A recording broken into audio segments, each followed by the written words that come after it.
Eh, Entendimos la problemática de hábitat, la falta de trabajo en Córdoba, eh, bajo este marco de resultados electorales que hubo acá en Córdoba. Absorbió muchas minorías también por el porcentaje que tuvo Schiaretti acá en Córdoba. Prácticamente van a decir que muchos dicen que va a tener una escribanía en la legislatura. Bueno, digamos que la situación de la legislatura en términos de si es o no una escribanía no ha variado porque independientemente de que ahora tenga una mayoría, Unión por Córdoba, el gobierno de Schiaretti ha podido desarrollar durante estos años las políticas que ha querido, no en función de encontrar una contraposición de los partidos que intervienen dentro de la legislatura, sino fundamentalmente si ha encontrado algún parate, algún freno para desarrollar las políticas de ajuste, para avanzar, por ejemplo, en el caso de la privatización de la EPEC, ha encontrado una resistencia no dentro de la legislatura, sino afuera, en las organizaciones sociales, populares, políticas, barriales, de los trabajadores. Ese ha sido el freno. Bueno, nosotros vamos a un escenario en el que eso se va a acentuar, porque sin duda ahora tiene una mayoría automática, una mayoría parlamentaria que si quiere desarrollar alguna oposición va a tener que vérselas no con dentro de la legislatura una oposición, sino fundamentalmente afuera. Nosotros, en la calle. En la calle. Nosotros tenemos una cuestión que nos parece que es importante analizarlo. En el 2017 se decía que cuando gana el macrismo, que particularmente obtiene un enorme caudal de votos en nuestra provincia, tenía vía libre para desarrollar la reforma laboral, la reforma jubilatoria, la reforma impositiva, es decir, un paquete de medidas que dicta el Fondo Monetario, que dicta el capital financiero internacional, que lo podía desarrollar porque tenía la fuerza suficiente en términos de que había logrado establecer con los votos una mayoría. Sucedió que ganó en octubre y en el mes de diciembre tuvimos una movilización de 500.000 de personas frente al Congreso de la Nación para rechazar el robo a los jubilados de la reforma jubilatoria. Entonces, ese caudal de votos rápidamente con una política contraria totalmente a los intereses de los trabajadores fue dilapidado y tuvo que vérselas con un rechazo que finalmente no le permitió avanzar en la reforma laboral. O sea, el hecho de que se haya movilizado 500.000 de personas frente al Congreso fue, si se quiere, el punto de inflexión que evitó que el gobierno de macrismo pudiera avanzar en el resto de los planes de guerra, el plan de ajuste que tenía pendiente. Bueno, nosotros entendemos que en la provincia de Córdoba no es garantía de nada que el gobierno de Schiaretti haya obtenido el 54% de los votos. Por el contrario, va a tener que vérselas en las calles con una reacción de una población que no lo votó para que desarrollara un ajuste. Nosotros, si vamos un poquito al análisis de la elección provincial, entendemos que la elección respondió fundamentalmente a que hubo todo un armado político de las fuerzas que intervienen en la provincia, fundamentalmente del capital, de los sectores capitalistas de nuestras provincias, que apoyaron esa victoria. En primer lugar, si analizamos que se baja la lista del kirchnerismo en pos de un acuerdo nacional para enfrentar a Macri, ahí tenemos un dato. El centro izquierda de Stolbizer y de Tomás Méndez en nuestra provincia, que se integró directamente a Hacemos por Córdoba, pasó a conformar esas 12 fuerzas que hoy componen Hacemos por Córdoba y el gobierno provincial. Y por otro lado, la ruptura de Cambiemos en nuestra provincia, dos listas de la UCR, la de Negri y la de Mestre, que no lograron entre las dos establecer lograr los votos que habían.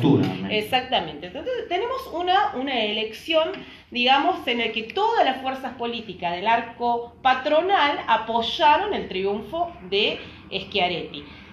Sin dudar que también, bueno, la población ha entendido frente a un escenario de crisis, un refugio en el gobierno de Schiaretti, que, hay que decirlo, se presentó a la elección planteando una oposición al macrismo. O sea, no se presentó en la provincia diciendo, bueno, yo soy parte de los que abonan una reelección de Macri, sino por el contrario se presentó planteando justamente que era un opositor que se perfilaba por el lado de la tercera vía que mencionábamos antes, de Alternativa Federal, que finalmente hoy está desarmada, y planteándose también la provincia como una cuestión aislada, como una burbuja en medio de una crisis descomunal que atraviesa el país. Bueno, no pasaron ni 4 días que Schiaretti ya fue a reunirse con Macri después de la elección, a firmarle los 10 puntos del consenso que dicta el FMI. Bueno, esa situación se va a ir revelando para los trabajadores. Ese refugio que han encontrado en Schiaretti no tiene, digamos, a largo plazo posibilidades de avanzar en ese sentido. Bueno, nosotros entendemos que ahí es donde la intervención de la izquierda tiene que establecer una claridad. Nosotros marcamos en nuestra campaña electoral que si votabas a Schiaretti, estabas votando a Macri. Establecimos que era necesaria una alternativa de los trabajadores y de la izquierda, y en esa perspectiva nosotros establecemos que el Frente de Izquierda tiene que postularse como esa alternativa, no solamente en términos electorales, sino también en un acuerdo integral en cuanto a programa y en una tarea estratégica de establecer la unidad de la izquierda para colocarse como una perspectiva de salida frente a las fuerzas políticas en danza. ¿Tienen algún tipo de diálogo con el MST?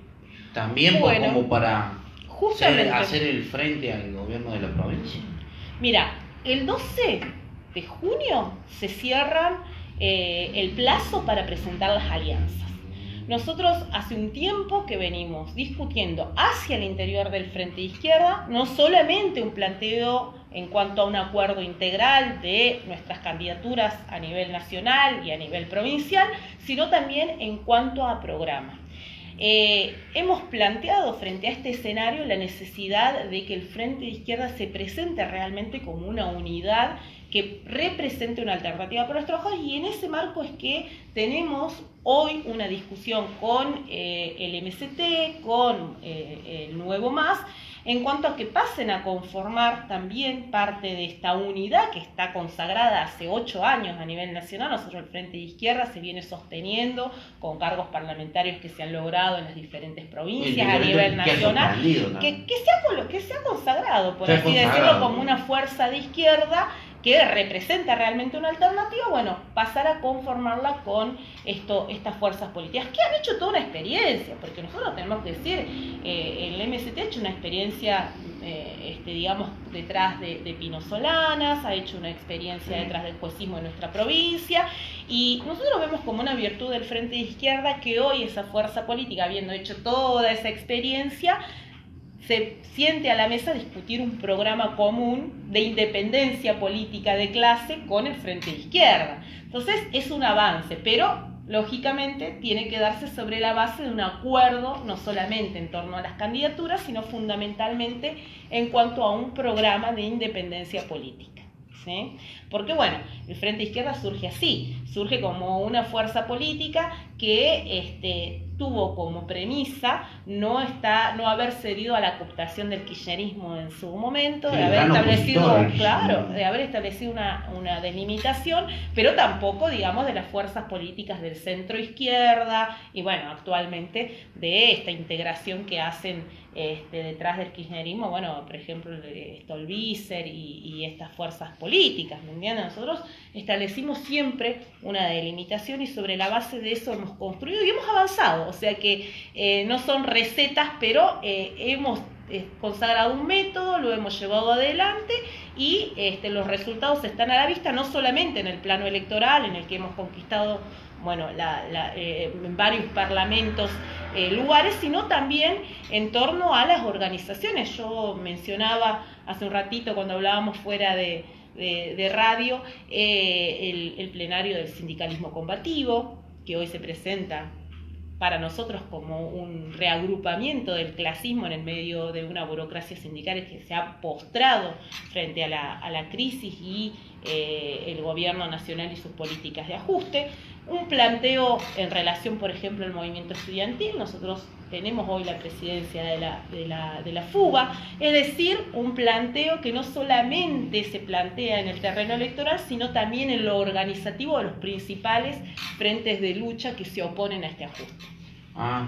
Le pregunto yo, ¿está este nuevo frente combativo de los trabajadores, tiene alguna conexión con la CTA?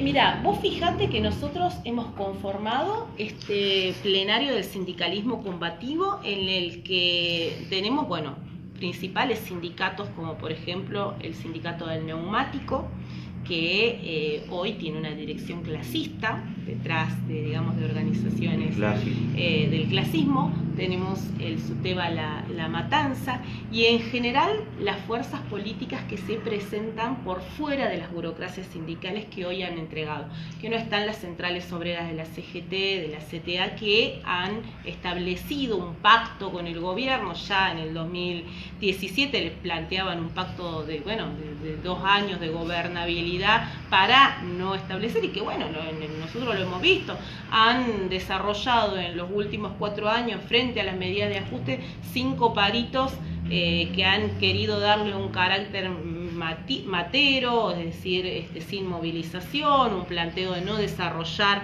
un plan de lucha que tenga una continuidad en el tiempo hasta frenar el ajuste. Han planteado incluso no hacer olas hasta octubre, es decir, un planteo fundamentalmente de contención de la lucha popular. Entonces, desde el sindicalismo, desde el plenario del sindicalismo combativo, en el que interviene el Partido Obrero, la Izquierda Socialista, está el MST, está el Nuevo Más, las agrupaciones clasistas, donde se intervienen con gremios muy importantes a nivel nacional, hemos desarrollado un curso de acción detrás de la perspectiva de que tenemos que trabajar en un paro nacional de 36 horas, un plan de lucha que tenga continuidad hasta derrotar el ajuste y un congreso de delegados de base, que es lo que les exigimos a las centrales obreras sindicales, que se convoque un congreso de delegados de base para poder analizar el plan de lucha que podemos desarrollar para frenar este ajuste, que es una sangría verdaderamente para los trabajadores. Coincido con eso. Creo que las empresas monopólicas, amigas del Estado, que son las que más ganan también, ¿no? Y se presta para la corrupción, ¿no? Puede pasar en este gobierno provincial y nacional también. Ningún gobierno en la historia de este país está exento a eso, ¿o no? No, sin duda. O sea, nosotros lo que planteamos es justamente hay una política del tema de los carpetazos entre las diferentes fuerzas políticas, tanto del kirchnerismo como del macrismo. Se tiran carpetazos, corrupción, el negocio con la patria contratista que tiene hoy el macrismo, pero por otro lado la corrupción del kirchnerismo, que ha robado sistemáticamente. Es decir, ninguno se salva, todos tienen un muerto en el placar. ¿Cómo lo combatimos nosotros los trabajadores?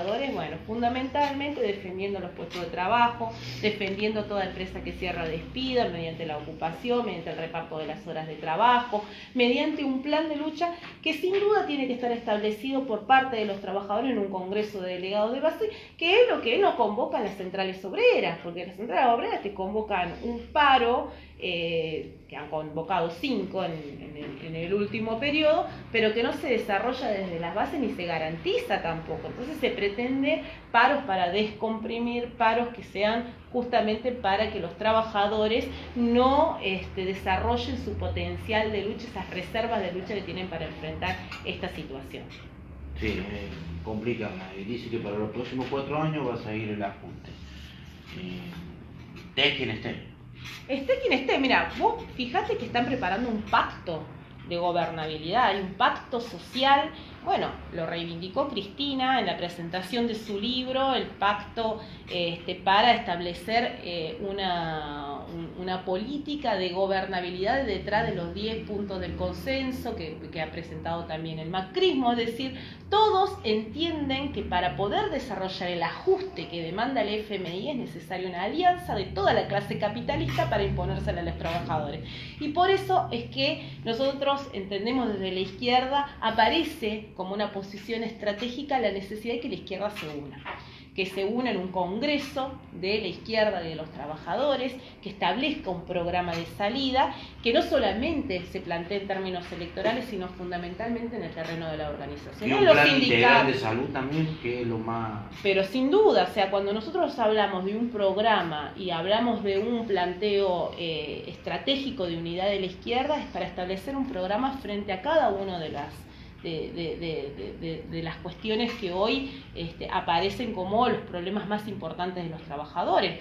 Primero, el no pago de la deuda externa, romper con el Fondo Monetario Internacional, nacionalizar la banca, los recursos energéticos, los recursos naturales, el control de los medios de producción, y el planteo fundamentalmente de una política dirigida a la educación, la salud pública, la nacionalización de la salud y de la educación. Pues bueno, nosotros vemos cómo desde la nación se han desprendido de hacerse cargo de la salud en las provincias. Lo mismo hacen los gobiernos provinciales en torno a los municipios del interior. Y finalmente tenemos una educación y una salud que va en vías de privatización.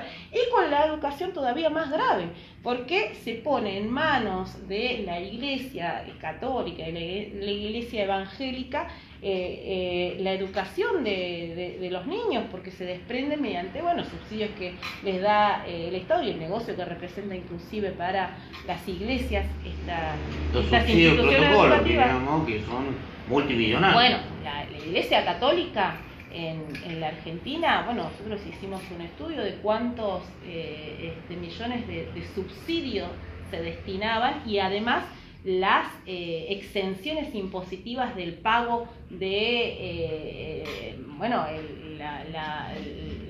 las rentas, por ejemplo, en inmuebles que tienen, que son utilizados para negocios lucrativos que tiene la iglesia. Todo un negocio que es sostenido por el Estado, mientras una institución totalmente enemiga a los intereses de la juventud y de las mujeres. Bueno, lo hemos visto con claridad en el lobby parlamentario que ha desarrollado con un poder enorme la iglesia para rechazar la aprobación del aborto legal, que ha sido una demanda a lo largo del año pasado importante, incluso tomando características internacionales, porque tuvimos movilizaciones en diferentes puntos del mundo apoyando la legalización del aborto. Y el 80% de los países del mundo ya lo tienen legalizado. Ese es un dato muy importante. Menos América Latina, por justamente la injerencia que tiene la Iglesia, el poder que tiene para poder desarrollar estas políticas y cómo se han postrado cada una de las fuerzas políticas. Ahí, por ejemplo, no hay grieta tampoco, ni por parte del kirchnerismo. Vimos las declaraciones de Fernández, que plantea